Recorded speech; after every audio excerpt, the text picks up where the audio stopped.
मधु कश्यप का नमस्कार। ओम नमः शिवाय।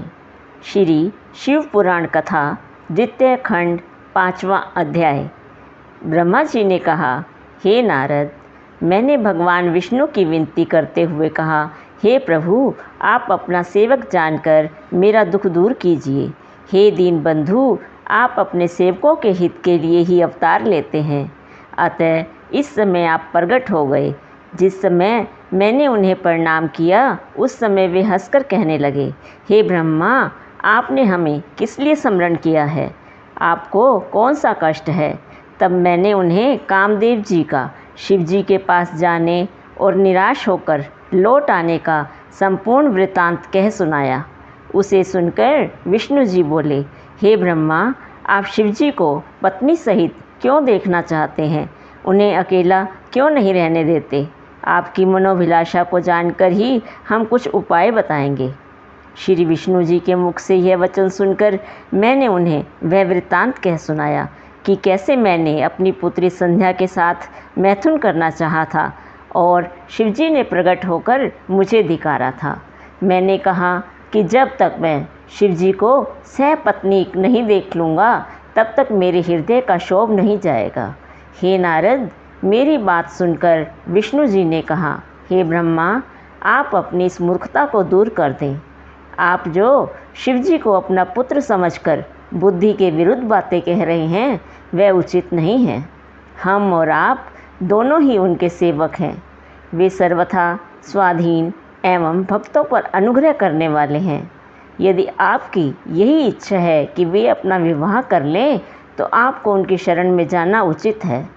सर्वप्रथम आप कठिन तपस्या द्वारा उन्हें प्रसन्न करें। तदुपरांत उमा का स्मरण करते हुए दक्ष प्रजापति से भी उसी प्रकार तपस्या कराएं। उस तप के प्रभाव से भगवती उमा दक्ष प्रजापति के घर पुत्री रूप में जन्म लेगी और उनका विवाह शिवजी के साथ होगा। ऐसा करने से संपूर्ण लोगों का कल्याण भी होगा और आपकी इच्छा भी पूर्ण हो जाएगी। इतना कह श्री विष्णु जी भगवान सदाशिव के चरणों का ध्यान धरते हुए अपने लोक को चले गए। ओम नमः शिवाय। छठा अध्याय। ब्रह्मा जी ने कहा, हे नारद, भगवान विष्णु की आज्ञा शिरोधार्य कर मैंने भगवान सदाशिव के प्रति उस द्वेष का त्याग कर दिया जिसे मैंने उनकी माया से मोहित होकर अपना रखा था। तदुपरांत दक्ष को बुलाकर उसे वह सब हाल कह सुनाया जो कुछ श्री विष्णु जी ने मुझसे कहा था। मैंने उससे कहा, हे पुत्र, अब तुम एक कन्या को जन्म दो जो भगवान सदाशिव की पत्नी हो सके। ऐसा होने पर हम और तुम संसार में धन्य हो जाएंगे। तुम भगवान सदाशिव की तपस्या करके उनका दर्शन प्राप्त करो और यह वरदान मांगो कि हे प्रभु, आप मेरी संतान बनकर जन्म लें। मैं भी तपस्या करके उनसे यही मांगूंगा। वे भगवान त्रिशूलपाणी, आदि शक्ति संपन्न तथा सगुण निर्गुण दोनों रूप वाले हैं। उनकी महिमा का पार वेद ने भी नहीं पाया है। वे तपस्या के वशीभूत होकर निश्चय ही दर्शन देते हैं। जब उन कृपालु शिवजी ने मुझे उत्पन्न किया था उस समय मेरी तथा विष्णु जी की प्रार्थना को सुनकर हमें यह वरदान भी दिया था कि वे स्वयं भी हर नामक अवतार ग्रहण करेंगे और हमारे संपूर्ण मनोरथों को पूर्ण करेंगे।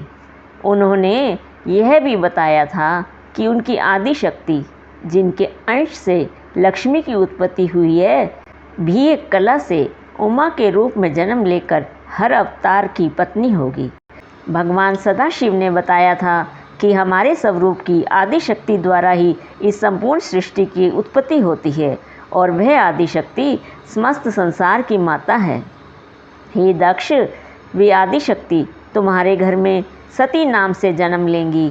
तुम मुझे तथा विष्णु को तो पत्नी सहित देखते हो, परंतु भगवान सदाशिव के हर अवतार ने अब तक किसी स्त्री को स्वीकार नहीं किया है और न अब तक सती का अवतार ही हुआ है। अतः तुम ऐसा उपाय करो जिसे सती का अवतार हो। इस प्रकार समझाकर मैंने दक्ष को विदा किया। तदुपरांत घर जाकर संपूर्ण इंद्रियों को वशीभूत कर वेद के अनुसार तपस्या करने लगा।